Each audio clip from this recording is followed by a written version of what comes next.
Hi, Stu. Glenn, how are you? Oh, my gosh. I'm great, especially since I saw the tap dancing,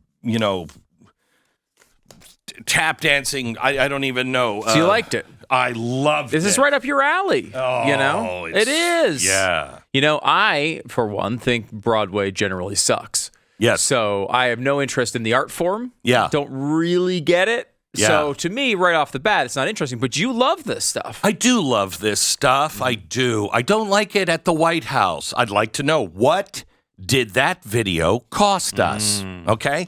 The White House sent out, Jill Biden did, a really creepy nutcracker video. If you happen to be watching BlazeTV, I'm going to play a little bit of it here.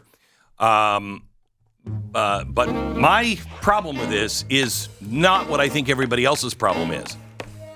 I think it's an interesting question. What is the problem with this video? Yeah, oh yeah. Is it? Yeah. I've got one. Okay, so now a guy dressed as a flower comes out. Somebody else dressed like a rat, in masks, and a girl is tap dancing. A black girl is tap dancing down the halls of the White House. Here comes another black girl. She's also tap dancing, and now she's at the Christmas tree. Oh my gosh! Look at, and then you have Russian soldiers. It's black Russian soldiers, I might. Russian soldiers, is that what that is? Yeah, it is. It's the nutcracker. There you go. go. Okay, so they're tap dancing. Now, here's the thing. I'd like to know, no, please keep this up, because this is a very important thing. I'd like to know, A, how much did this cost the American people? Okay? Could have been zero. I mean, it's not impossible. They got a big donation from Not impossible. I kind of doubt it, though. Mm-hmm. I would like to know that was something. That was an answer. Maybe China helped do that. Okay. Now, I had a problem with this because I wondered what it would cost. And so, you just look up who did this. And this is a Manhattan-based dance company. And it's the Dorrance Dance Company. Now, Dorrance Dances, they're not exactly apolitical. No? No, they're not. No, they're not. Are you sure? Oh, I'm positive. Okay. Michelle Dorrance is the company's founder. And on their website, she says, I'm a white tap dancer with black cultural ancestors. Now, I don't know what black cultural ancestors are. I know what black ancestors are. Is it the same thing as a black cultural ancestor? I don't know. I'm a white tap dancer with black cultural ancestors in a society that privileges white people and whiteness. Then she goes on to write a note on why anti-racism work is important to me. I am easy for white audiences wanting to access and experience elements of black culture to swallow. My whiteness is the reason you may have heard of me before my two inspirations. No, I've never heard of you. Okay? And neither has most Americans. Mm-hmm. Calm down, chickie. It's imperative to me, and those who look like me, to acknowledge that. It's imperative for us to fight against racist norms that have defined American culture since our very origin. Amen, sister. So what she wants to do is to make sure that the racial stereotypes, that they are overturned. And that's why she's put together a video of black people tap dancing. I mean, the only thing you didn't do is holy smokes, I guess was in the White House. What are you thinking? I believe people of all races are allowed to dance, right? I mean, I know that. Mm-hmm. I've said that for a very long time. Yes. I don't think tap dancing is racist, but the anti-racists do. Probably so, yeah. You're having a black man tap dance. What does that mean? Certainly. I don't know. He's good at tap dancing. Certainly if Donald Trump had made a video like this, which he wouldn't have, but if he did, they would definitely accuse him of furthering racial stereotypes. So anyway, the website goes on. It has a comprehensive anti-racism section. Dorrance Dance's website includes links to numerous far-left organizations such as Black Lives Matter and Incite Women of Color Against Violence. And the latter group trumpets the anti-Semitic slogan, "From the river to the sea, Palestine will be free," on its website. They encourage visitors to get involved in abolition work. Now, I am for Are you an abolitionist? Yes. Yes. Okay. I'm an abolitionist. I mean, I don't, What? I mean, there was an amendment to the Constitution that largely took care of that problem here. No, slavery is still a problem. But you in the talk world. about it certainly when it comes to sexual slavery and things like that. And also just flat out slavery. Okay. Yes. I'm an abolitionist. Absolutely. How do I become an abolitionist? Oh, I left out a word. I'm sorry. Get involved in abolition work. What is prison abolition? Oh, that's what we're at. How do I ask to follow up? How do I become a police abolitionist? Oh. Okay, this is who Jill Biden chose to tap dance at the White House. Oh my gosh, it seems a little racist. And then you read, oh no, it's even more racist than you initially thought. Prison abolition movement considers immigrant detention centers, city and county jails, and city and county jails and state and federal prisons social evils that must be eradicated. Amen. I have been saying that forever. Why lock anyone up? There's no reason for anybody to ever be locked up. No human is illegal, Glenn. Amen, brother. So she's also, backing defund the police, New York, San Diego, Minneapolis, Dallas. And there are links to several petitions, including defund and redistribute NYPD funding by $500 million. So they only want half a billion dollars to be taken from the police and then given to, I don't know who it's fine for.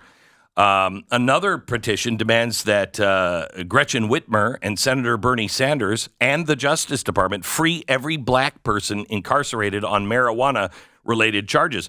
Now, I don't know why you wouldn't let all the white people out, too, or the Asians, or the Hispanics. I mean, why? What? Choose by skin color. That's the lesson we learned from our mistakes of the past. Right. Make sure to choose people by skin color. Now, she also has the tap dancing happy section of the site, Educate Yourself, which has the New York Times 1619 project. Of course it does. Yeah. And then she promotes white fragility, why it's so hard for white people to talk about racism. I don't know. It's because I keep hearing black tap dancers. I don't know. Would you like to throw some fried chicken or some watermelon in the scene too? I'm not really sure. I mean, you couldn't be more stereotypical of what people say is racist. I don't think tap dancing is racist, but everybody that's anti-racist always will say, oh, you're going to have him tap dance, are you? Well, no, it just calls for a tap dancing section, and this is the best person I could find. It could be a white person, could be a black person, could be an Asian person. I don't know. It doesn't matter to me, but it certainly matters to you. But let's talk about intersectionality. I don't know what's on your mind, but yes, intersectionality. If you are, we've got to make sure that the people who have been oppressed and stereotyped, we need to make sure we don't stereotype them. Like, I am so sick and tired of hearing that effeminate men who are dancers on Broadway are just dressed up like flowers and dancing around. And so what does she do? She dresses an effeminate man up in a flower and he has her dancing around. Oh my gosh. I don't know. So this is your problem with this? No, my biggest problem is how much did we pay for this? I want to know. Because the money is going, I can guarantee you, to expand this poison in our society. From the river to the sea, whatever. Yeah, because that's the one I came back to as well. People were asking, like, well, what's the problem with this? I mean, basically, they're just asking, hey, what's the, hey, it's their way of wishing us a happy holidays. Should we be so? Dave Marcus said this, who I love. Dave's a great, good guy, good conservative. And he said, I don't know. I mean, are we getting too offended over everything? Like, it's a bunch of people asking to wish us happy holidays. And I think that there's something to that. We can be oversensitive on this stuff. But I have no the cost problem. is where I came back to. Yes. It's like, that looked like it cost a lot of money. A lot of money. Maybe it didn't. We do. Maybe it didn't. I mean, Really? the government's very efficient. Maybe they just came up with No, they had the military come in and stage that. Right. I'm sure it was shot on an iPhone. Yeah. No pros. This is unbelievable. Unbelievable. I have no problem with them doing this. I have no problem with the way it looks. I mean, I didn't think of racism. I didn't think of anything.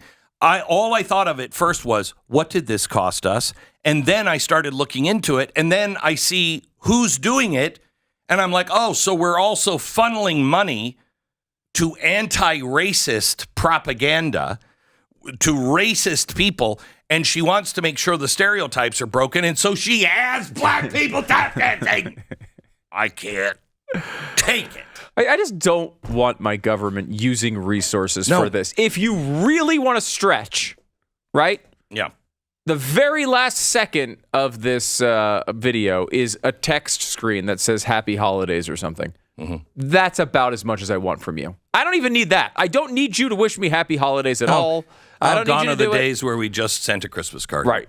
You want to put some text in a tweet, fine. Right. That's about as far as I want you. Just deal with things you're supposed to be dealing with. And I have no problem with just the Christmas thing. I mean, the Obamas, remember, they just put presents everywhere and there was no reference to Christ. And I think they took down the White House nativity. And the Mao ornament. Okay, fine, I mean, whatever. I was fine. I was upset about it, but it's not this. Right. This is, I mean, they were comparing it to the Hunger Games, and it really kind of is. Has a little bit of that theater a little bit in it. A little bit. Not my preference. Not my preference. Yeah, so now the Boston mayor has apologized because Michelle Wu defended the longstanding practice of having segregated holiday parties for those elected of color.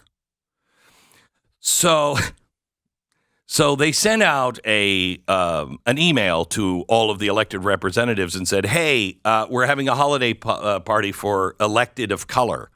And the white people were like, we're having a what? And she has apologized. She has apologized for accidentally sending the invite to white people. Those darn white people. You ever notice that all of the problems come back to these white people all the time? Right. It's always white people. Right. And I guess it makes it better. Like the Klan, they never sent any invitations out to black people. No. Okay? No. Not once. Now, they were, I'm sure, at their holiday parties, which wasn't really a party for the black person that might have been forced into attendance. Okay. But we ended segregation. We thought segregation was bad. And her apology is not for having segregated parties, but because I let the white people know. And that made them upset. And I'm really sorry. And by the way, you're in Boston, home of Harvard. You're Asian. You're not really a person of color. Don't you know that? You're white. Yeah, they get the worst part of that with Harvard. I mean, they got brought to the Supreme Court because they were so anti-Asian at Harvard. I mean, that's amazing. Amazing. Now one last story real quick. A Louisiana woman with 3 husbands who practices Vikingism allegedly held a 4th partner captive as a sex slave, forcing her to denounce her Christianity and offer a puppy as a ritual sacrifice to the Viking gods. I think I'm out. Okay. I think that's it. Okay. Happy holidays. Good night, everybody.